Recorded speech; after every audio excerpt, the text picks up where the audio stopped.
हे एव्हरीवन, स्वागत आहे तुमचं एक अफलातून प्रवासात। आज आम्ही पोहोचलो आहोत त्या नगरीत जिथे समुद्राच्या लाटांमध्ये घुमतो जय श्रीकृष्णांचा नाद। हो मंडळी, द्वारका नगरी, द्वारकाधीशांचा दरबार। चला तर मग सुरू करूया हा दिव्य प्रवास। गुजरातच्या जामनगर जिल्ह्यात वसलेलं आणि समुद्रकिनारी नटलेलं द्वारकाधीश मंदिर हे 4 धामांपैकी एक असून हिंदू धर्मियांसाठी अतिशय पवित्र तीर्थस्थान आहे। थोडंसं इतिहास जाणून घेऊया। द्वारका ही फक्त शहर नाही तर इतिहासाचं एक जिवंत पान आहे। महाभारताच्या काळात श्रीकृष्णाने इथे मथुरेतून येऊन द्वारका नगरीची स्थापना केली। असं मानलं जातं की मंदिर सुमारे 2500 वर्षापूर्वीचं आहे। कालांतराने समुद्राच्या लाटा आणि काळाच्या ओघात मंदिर पुन्हा बांधण्यात आलं।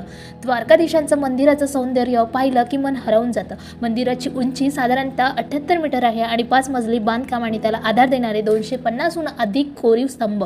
महत्त्वाची माहिती, द्वारकाधीश मंदिरात जाताना मोबाईल कॅमेरा आणि इलेक्ट्रॉनिक वस्तू नेण्यास परवानगी नाही आहे। तसेच चप्पल बूट बाहेरच्या शू रॅकमध्ये ठेवावे लागतात आणि मोठ्या बॅग्स किंवा बॅकपॅकही आत नेता येत नाही। म्हणून दर्शनाला जाताना फक्त मनात श्रद्धा आणि हातात प्रसाद आणि चेहऱ्यावर हास्य घेऊनच आत जावं लागतं। तर तुम्ही या बाजूला डाव्या कडेला बघू शकता। या ठिकाणी तुम्ही तुमचे चप्पल शूज इथे ठेवून लॉकरमध्ये ठेवून तसेच मोबाईल कॅमेरा जे काही इलेक्ट्रॉनिक वस्तू आहेत त्या इथे ठेवून तुम्ही मंदिरात आत प्रवेश करावा। इथे कुठल्याही प्रकारचे चार्जेस नाही, तुम्ही तुमच्या मनाप्रमाणे त्यांना देणगी म्हणून एक मूल्य अमाऊंट देऊ शकता। माझा आणि मोबाईलचा सफर इथेच संपतो। आता मी श्रद्धा आणि द्वारकाधीश, हो, कारण मंदिरात नेता येत नाही मोबाईल, त्यामुळे मी माझा फोन इथेच ठेवून आतमध्ये गेले। काही क्षण मोबाईल व्यतिरिक्त घालवताना कळलं की कधी कधी आठवणी कॅमेऱ्यात नाही तर मनात कैद होतात। द्वारकाधीश मंदिराजवळचं गोमती घाट हा पूल सुदामा यांच्या नावाने ओळखला जातो।